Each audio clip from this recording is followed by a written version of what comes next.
A lifetime of eating impatiently, or how we eat. I never do this, but I couldn't resist typing on my phone. Isn't it strange that the Indian kid keeps yelling, "Burger! Burger!" and handed it to my boyfriend to read, since I couldn't very well say it in front of the family as they were sitting right next to us.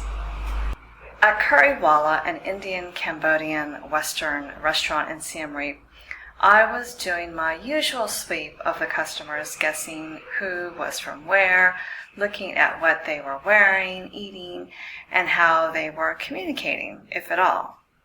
I know, I'm so judgmental, right? But before you start umpiring me, let me say in my small defense that I do this all the time and I'm not always having inner dialogue. Knew it. Sometimes I'm just looking. It's what I do. I was particularly fascinated by the Japanese or Korean woman who was chewing her food while holding her iPhone between her hands. Her friend appeared to be looking at her own phone resting on the table. I couldn't tell though. My attention then returned to our table as my boyfriend's food arrived. He started to immediately inhale his chicken lak lok, a traditional Cambodian dish. "Why do you eat so fast?"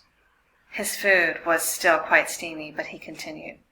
"You know, eating the way you do when your food is too hot, creating space in your mouth while chewing. A lifetime of eating impatiently." I smiled. Unlike him, I'm not a fast eater, never have been. Nor was I born into a big family where you had to eat quickly or lose out on eating altogether. I am an American, though, so I was raised in a culture of fast dining experiences. Drive-through meals, on the way to work or school, leaving a restaurant as soon as you were finished with your food, eating at your desk, and microwave meals. Living abroad, though, has opened my eyes and stomach to how the rest of the world not only treats food, but how they eat their food. In the U.S., you are given a spoon, fork, and knife. In Thailand and Cambodia, you will receive a spoon and fork. Let's leave the chopsticks out of it for a minute. You're supposed to push the food using your fork into your spoon, then raising a spoonful of food to your mouth. But if you eat with someone from the UK, you'll watch them, fascinating for me, press their food onto the back of their fork using their knife, and then they will eat their food off of their upside-down fork. What? The fork and spoon method works pretty damn well, but the fork and knife just looks ridiculous. Pizza places are fun because the Americans are the only ones that pick up their slices or fold them like a taco and shove it into their gullets. I've learned to use a fork and knife because it seemed more civilized when the pizza's hot, and when no one else is doing it, I'm too self-conscious to do it alone. Of course, I refuse to be very Thai and slather my pie with ketchup. It's horrifying to witness. I was at a vegetarian restaurant when my Japanese friend raised her plate of morning glory to her lips and started pushing the veggies and the sauce into her mouth. I almost laughed out loud. Instead, I looked around to see if anyone else was watching her and muttered, "Holy shit," in my head. In Thailand, you will never see a Thai person scoop food using chopsticks and holding bowls or plates to their mouths. Now I know the Japanese do this. I'm looking at you, Ukes, and the Chinese too. But Thais just don't slurp their food or drink soup broth from bowls like cups. Oh, no. I remember sitting street side of Bangkok and watching a pretty Thai woman eating a bowl of noodle soup. She'd use her chopsticks to pick up the noodles and then place them in her Chinese soup spoon. Daintily, she'd blow on her noodles gently or arrange them just so no stray noodles were hanging off her spoon before eating her food.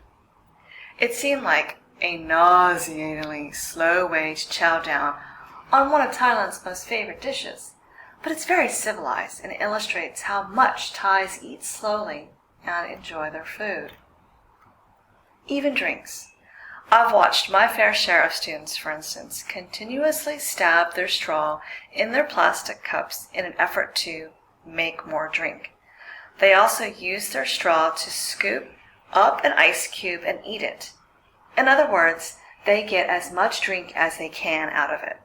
Unlike Americans who drain their drinks quickly, then open the lid and pour the ice down their yawning mouths and chomp on it like an ice machine. I've also observed how long Thais can take to eat a small dish while an expat or tourist is ordering their second plate.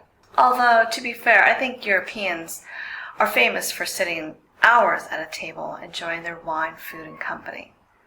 Okay, it's not like we Americans don't do that too, but we're less likely to make or have the time. Often, crowded places will make you feel guilty for lingering. I think with the advent of the Food Network and chefs as celebrities, this has changed a bit, but in general, Americans are fast eaters. Growing up, I was usually the last to leave our modest table. I really liked to eat, so I stayed around and lingered for seconds and thirds. My mom always was worried that I'd get fat. Don't eat too much, Lonnie. It was a warning that I ignored with eye rolls. Plus, once I discovered reading and eating, I was in take-your-time heaven. I once dated a guy who was so poor and cheap that he would finish whatever leftovers me and my friends had on our plates in restaurants. The other extreme was when my roommate accidentally left a whole pizza between the TV and the DVD player. That was a fun discovery. We take food for granted. Americans are living in the land of excess, which allows horrible stereotypes like eating hamburgers with both meat hooks and not making eye contact with the world until the napkin has been thrown possible. Back at Currywalla, I side-glanced at the Indian family and tried to copy how they ate their curry and naan. But I knew it was hopeless. I'm left-handed. How do you eat? Fast or slow? Mouth open or close? Or do you store food in your cheeks like me?